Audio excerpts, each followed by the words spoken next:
এবং মজার ব্যাপার হচ্ছে যে আমরা জানি উৎসব ছবিটা কার, উৎসব ছবিটা চরকির, তাই না? তো উৎসব ছবির একটা আপনারা দেখবেন যে একটা স্ক্রিনশট অনেক ভাইরাল হয়ে গেছে, যেখানে কিনা টেলিগ্রাম গ্রুপগুলো যেগুলো আছে, মেসেঞ্জারের গ্রুপগুলো, ওখানটাতে কথা হচ্ছে যে উৎসব সিনেমাটার লিঙ্ক আমি চাই, এরকমটা একজন লিখেছে। না না না, হলে গিয়ে দেখুন। ভাবুন একবার কতটা অ্যালার্মিং হতে পারে যে একটা মানে এরকমই হচ্ছে মেসেঞ্জার গ্রুপগুলো, যেখানটাতে বরবাদের লিঙ্ক বলুন বা এরকম লিঙ্কগুলো আমাদের শাকিব খানের সিনেমার সবাই দেধার্সে দিয়ে দিচ্ছে, একদম এইচডি কপি লিঙ্কগুলো, বাট সেই মেসেঞ্জার গ্রুপেই উৎসবের বেলায় লিখছে না হলে গিয়ে দেখুন।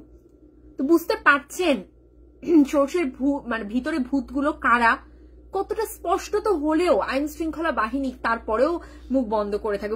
মোস্তফা সরোয়ার ফারুকী মন্ত্রণালয় থেকেও সিনেমাগুলোকে আসলে রক্ষা করতে পারবে না, সিনেমাগুলো না সরি শাকিব খানের সিনেমাকে রক্ষা করতে পারবে না। এটা কি সদিচ্ছার অভাব নয়?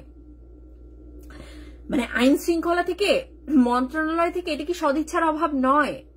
যে কেন কোন জায়গায় গিয়ে আপনারা আটকে যাচ্ছেন? অন্য কোন সিনেমা আপনারা কি চোখ বুজে আছেন নাকি দেখছেন না নাকি কি করছেন?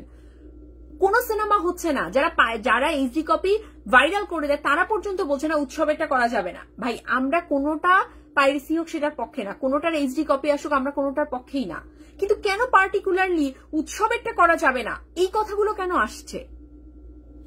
সিনেমাটা তো চরকির, তাণ্ডবও তো ওই একই ঘরেরই সিনেমা। বারবার করে বলছি, হ্যাঁ আসলে আমাদের কথাগুলো কিন্তু অমূলক নয়।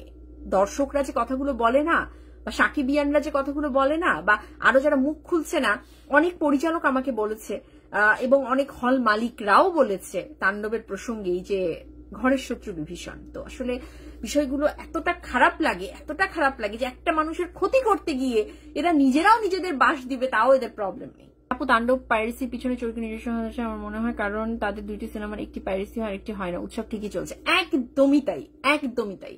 এবং দে অলরেডি নো যে তারা এই সিনেমাটা মাস কমার্শিয়াল সিনেমা বানায়নি, এটা একটা মাস কমার্শিয়াল সিনেমা ছিল না। তাণ্ডবের কথা বলছি যে এটা কোনোভাবেই একটা মাস কমার্শিয়াল সিনেমা ছিল না, তারপরেও তারা বিভিন্নভাবে হল মালিকদেরকে এটা গুছিয়েছে because of only Shakib Khan, তার স্টারডামকে ইউজ করে।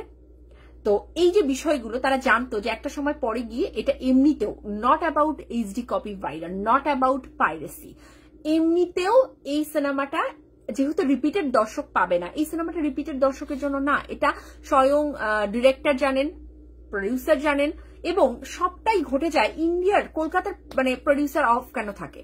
মানে আমার কথা হচ্ছে যখন এইচডি কপি গুলো চলে আসলো তারপরে আমরা দেখলাম যে একজন প্রযোজক হাসি হাসি মুখে এসে কথা বলছে, সে মানে পুষ্পার কথা বলছে, নানান উদাহরণ দিচ্ছে, যেটা প্রচন্ড দৃষ্টিকটু ছিল। এবং ওখান থেকে সন্দেহর কিন্তু দানা বাঁধতে শুরু করেছে যে একজনের এত মানে একটা বাজেটের সিনেমা, এত বাজেট না, 2.5 থেকে 3 কোটি 3.5 কোটির মধ্যেই বাজেট, তো যাই হোক সেই বাজেটের সিনেমা, সেটা এইচডি কপি চলে আসলো, সবাই দেধারসে ডাউনলোড করছে দেখছে, বাট সে ভীষণ একটা মানে কোনো টেনশন নাই, রিল্যাক্স। পুষ্পাও তো হয়ে থাকে, পুষ্পার কথা আপনি কি করে টানেন এখানটাতে, যাই হোক।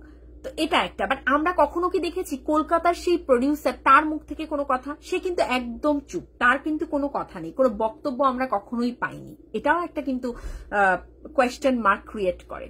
তো তারা ভালো করে জানতো যে এটা রিপিট দর্শক টানবে না। সিনেপ্লেক্সে যারা একবার দেখে যাচ্ছে তারা যাচ্ছে, তারা বড়জোর গিয়ে আর একজনকে বলতে পারে তারা আসছে, বাট ওই মানুষটা কিন্তু রিপিটেড আসছে না, বিকজ রিপিট দর্শক দেখার মতো খোরাক তাণ্ডবের নেই।